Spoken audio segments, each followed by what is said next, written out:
Welcome back to Ozarks Fox AM. It's time for another Rabe review. And today, we're going to kind of go back a little bit to the reboot that kind of started the reboot craze, all right? It dropped a fourth season on Netflix in December.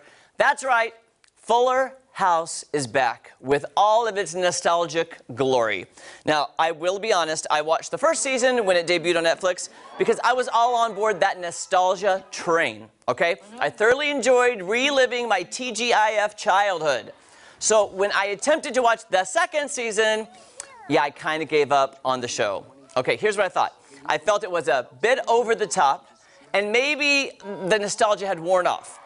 Now, I also need to take into account that this was the grown-up Jeremy watching a great recreation of that show, okay, that the child Jeremy loved. So I hope that I've matured a bit, and I kind of wanted the show to mature just a bit more also. But who are we kidding here? It was a 1990s sitcom. It's all about the cheese factor. However, I reluctantly decided to dive back in for season 4, and I was shockingly, pleasantly surprised with how much I enjoyed the show. Maybe I fell off for the first 2 seasons, so I was a little concerned that I'd missed out on too much to catch up. But no, like I said, reboot of the 90s, you can catch up.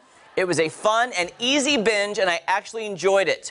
The 4th season picks up as Kimmy Gibbler, played by Andrea Barber, is having a baby as a surrogate for Stephanie Tanner, played by Jodie Sweetin, and DJ Tanner, played by Candace Cameron Bure, is trying to rekindle her high school romance with Steve. You all remember Steve from the 90s show. Then mix in the Fuller House cast next generation of kids, some are pretty adorable, and their problems. And of course, you can't forget about the expected, very zany antics of Danny, Uncle Joey, and Uncle Jesse.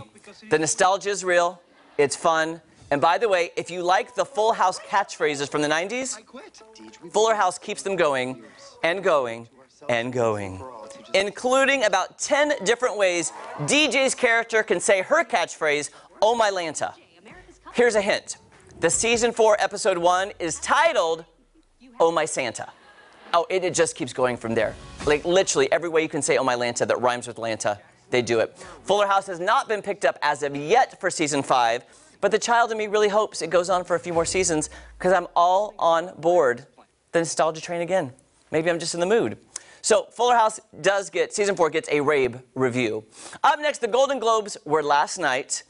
And I will get to a recap of the winners in another installment, but I did want to touch quickly on a new award they introduced last night, the Carol Burnett Award for Special Achievement in Television. Now, the Golden Globes has had a Lifetime Achievement Award for movies called the Cecil B. DeMille Award, but until last night, there was no such award for TV. I can't think of a better recipient and a person to name the award after than Carol Burnett. She gave a heartfelt and emotional speech, and she is a personal hero of mine, and I found myself, I'm calling myself out. I got emotional last night during her speech. Picture me with a glass of red wine crying as Carol Burnett spoke to the Hollywood Foreign Press. The whole reason I personally wanted to get into TV was Carol Burnett. When my parents moved from Texas, and I was in 1st grade, they didn't have money for childcare. So I would ride the bus home by myself every day, let myself into the apartment, and watch reruns of the Carol Burnett show. So really, Carol Burnett was kind of like my babysitter. She was the only person in the house with me, was Carol Burnett. At the time, I didn't realize how uncommon it was for a woman to headline her own variety show for 11 seasons. I mean, that's groundbreaking. She was breaking down barriers and opening doors for so many who would come after her. She's a comic genius, and it's my lifelong dream to meet Carol Burnett, and I hope and pray that one day that will come true. So congrats, Carol Burnett. It is well-deserved. You are an icon. We all love you.